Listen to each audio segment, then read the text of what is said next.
Alright, I got this new style LED turn signal for the truck.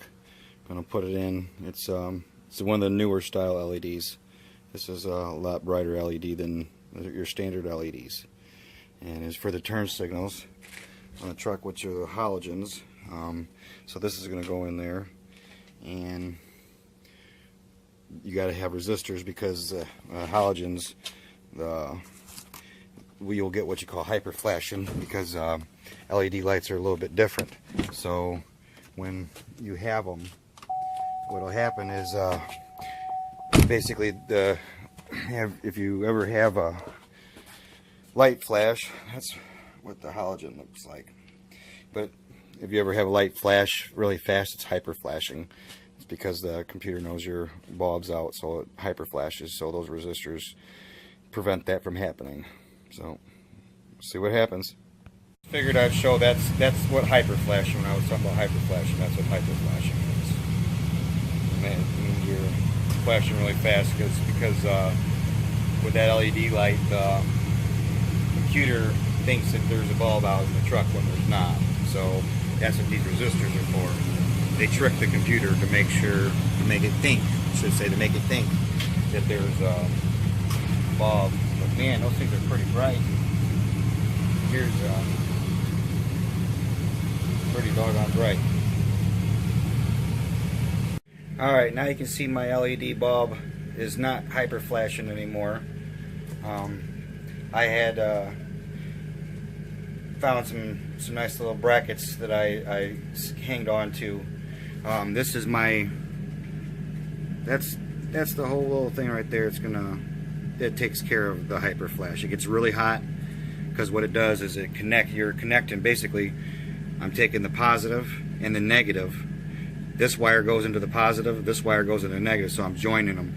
So it tricks it to makes it think that it shorts it basically to make it think that there's a halogen bulb there. That's how it takes away the hyper flash. So, but this gets really hot because of what you're doing. So I mean, it's not hot yet, but the more it works, the hotter it will get. But I took this bracket and basically mounted it to the bracket, and then mounted my bracket to a plastic piece up in here, so that way it is not going to touch anything. No plastic. There's plenty of room back here for my headlight to set. It won't even touch. It won't melt nothing because they get so hot. The longer you're running your turn signal, they will melt stuff.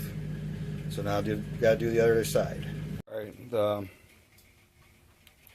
turn signal, parking light, and daytime run light pieces back in. Everything's plugged up, and just wanted to see so much clearance. It's not going to touch anything. I'm not going to have any issues. It's nice and protected, so perfect place for that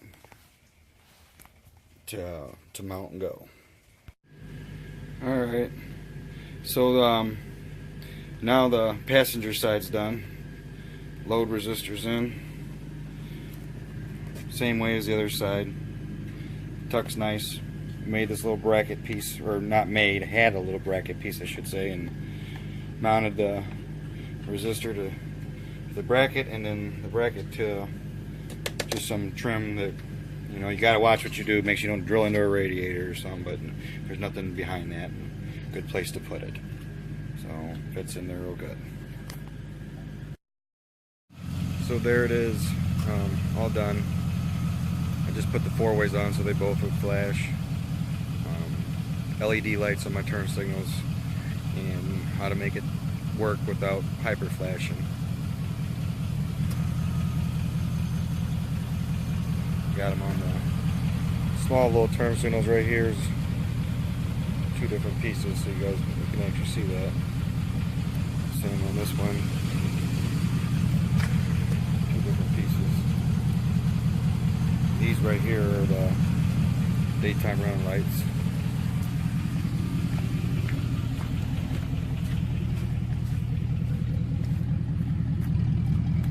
LED spotlights in the back kicking. Of course, the LED turn signals.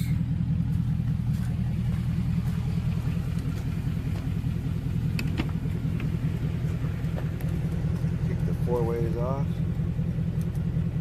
Put some parking lights on.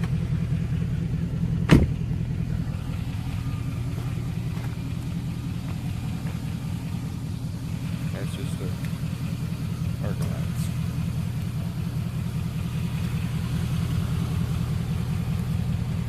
Things are really bright compared to the halogens.